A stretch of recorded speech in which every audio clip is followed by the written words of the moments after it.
Hello everyone, my name is Temitope Ige. Today I am starting my basic SQL tutorials. In today's video, I will be creating the database and the tables that we will be using in later videos where I will show you how to use all the basic SQL statements. We will be using the Microsoft SQL Server and SQL Server Management Studio. You should check my previous video on how to install both applications. The first thing we need to do is to create a database. So let's go over to Databases folder located at the left of this interface. I will click I will need to right click on it and select New Database. A pop-up box appears. Here I will have to give the database a name. I want to name it Bristol's Home Staff. It will hold tables that has information on the employees of the company. Next thing is to click OK, and right away the database is created instantly. If I expand the new database, you will see a lot of items. You don't need to know all of this yet.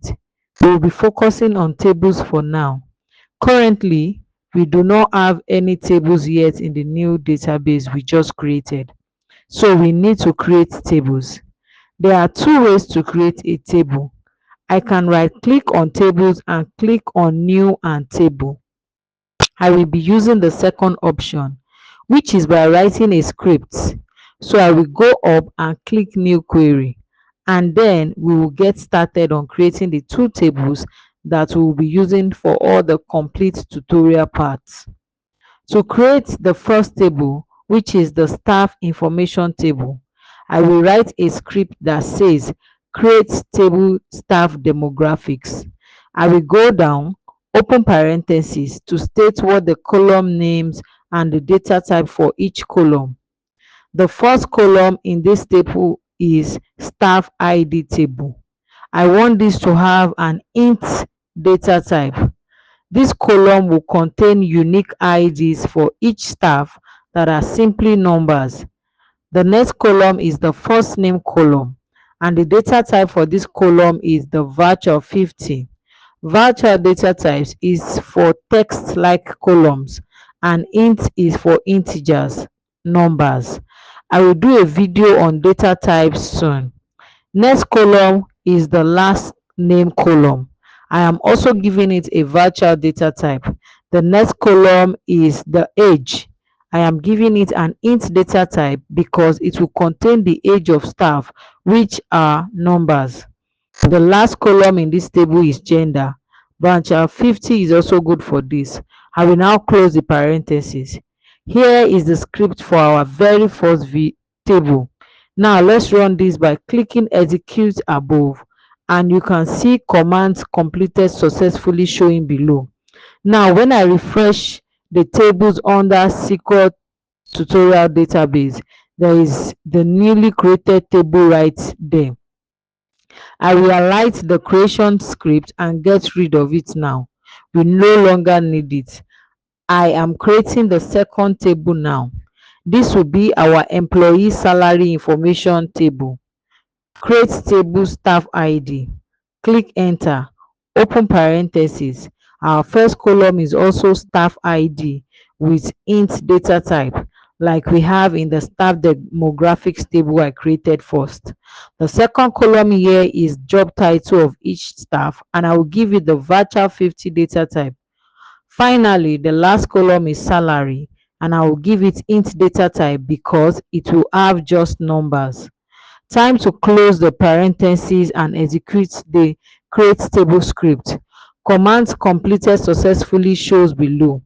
I will refresh the table under the SQL tutorial database and then see that the second table has been created. I will open the first table by selecting all from the table. There are no rows of data or information yet in the table.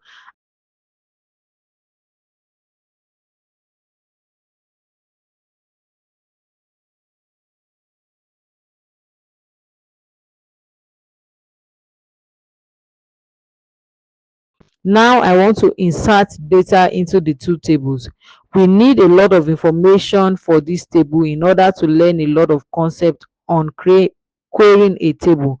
So I will just show you how to insert the first row of values first. Then I will insert multiple at once.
So next I am inserting multiple values in our first table.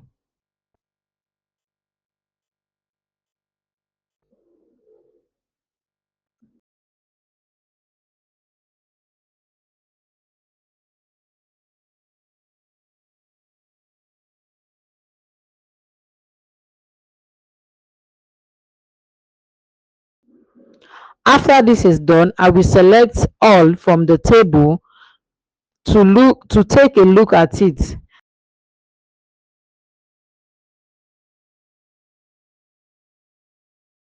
So this will be one of the tables we'll be using in subsequent videos, and we are done with its creation. Now I will go back to the creation script, get rid of the insert into staff demographic script, and then do an insert into staff salary script.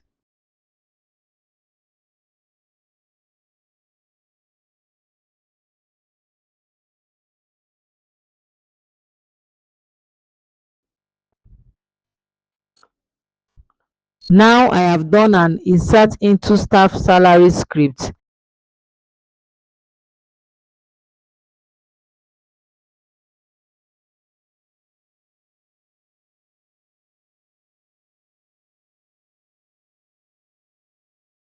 I will check the second table. You can see that all values are inserted, and now we are good to go for all our coming videos. Thank you so much for staying to the end of this video. In the next video, we'll start querying the database and the tables using basic SQL statements. If you like this kind of content, do remember to hit the subscribe button. Thank you.